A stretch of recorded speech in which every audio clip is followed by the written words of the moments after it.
ചുരുക്കി പറഞ്ഞു കഴിഞ്ഞാൽ അഹമ്മദാബാദിൽ നിന്ന് ലണ്ടനിലേക്ക് പറന്നുയർന്ന വിമാനം എരിഞ്ഞടങ്ങിയപ്പോൾ തീർന്നു പോയത് ഏകദേശം 280ഓളം ആളുകളാണ് എന്നാണ് കണക്ക്.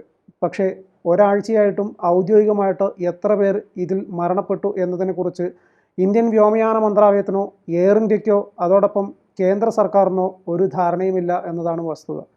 അതിൻ്റെ പ്രധാന കാരണം വിമാനത്തിലുണ്ടായിരുന്ന ഒരാളൊഴികെ ബാക്കി എല്ലാവരും മരിച്ചു എന്ന ഔദ്യോഗിക കണക്കാണ് വരുന്നത്.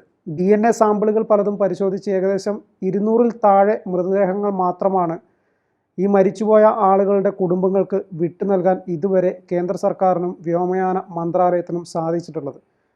മറ്റൊരു പ്രധാനപ്പെട്ട ഒരു കാര്യം, ഈ വിമാനത്തിൽ സഞ്ചരിച്ച ആളുകൾക്ക് പുറമെ ഈ വിമാനം തകർന്നു വീണ മെഡിക്കൽ കോളേജ് ആശുപത്രിയുടെ ഹോസ്റ്റലും അതോടൊപ്പം ക്യാൻറ്റീനും ഉൾപ്പെടെയുള്ള ബിൽഡിങ്ങിനകത്ത് ആ സമയത്ത് എത്ര പേരുണ്ടായിരുന്നു എന്നതിനെക്കുറിച്ച് കൃത്യമായിട്ടുള്ള ധാരണയില്ല.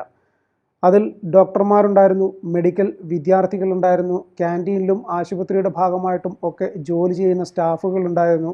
അവിടെ ആശുപത്രിയിലെത്തിയ ചില ആളുകൾ ക്യാൻറ്റീനിൽ വന്നിട്ടുണ്ടായിരുന്നു. അതുകൊണ്ടൊക്കെ കൂടെയാണ് ഇതിൽ എത്ര പേര് എന്നതിനെക്കുറിച്ച് കൃത്യമായിട്ട് കണക്കില്ലാതെ പോയത്. ഇപ്പോഴും 60ഓളം ആളുകൾ മിസ്സിംഗ് ആണ് എന്ന് പറഞ്ഞിട്ട് അവിടെ പോലീസിൽ പരാതിയുണ്ട്. അവരെവിടെ എന്നതും ഇപ്പോൾ ഒരു ചോദ്യചിഹ്നം തന്നെയാണ്. അതിനും ഉത്തരം നൽകാൻ ഇതുവരെ ആർക്കും സാധിച്ചിട്ടില്ല. കഴിഞ്ഞ ദിവസം വന്നൊരു വാർത്ത, ഒരു സംവിധായകനെ കാണുന്നില്ല, അദ്ദേഹം ലണ്ടനിലേക്കുള്ള ആ വിമാനത്തിൽ യാത്ര ചെയ്തിരുന്നോ എന്ന് സംശയമുണ്ട്, ഒരാഴ്ചയായിട്ട് അദ്ദേഹം മിസ്സിംഗ് ആണ് എന്ന് പറഞ്ഞിട്ട് ഒരു പരാതി പോലീസ് സ്റ്റേഷനിലെത്തിയിട്ടുണ്ട്.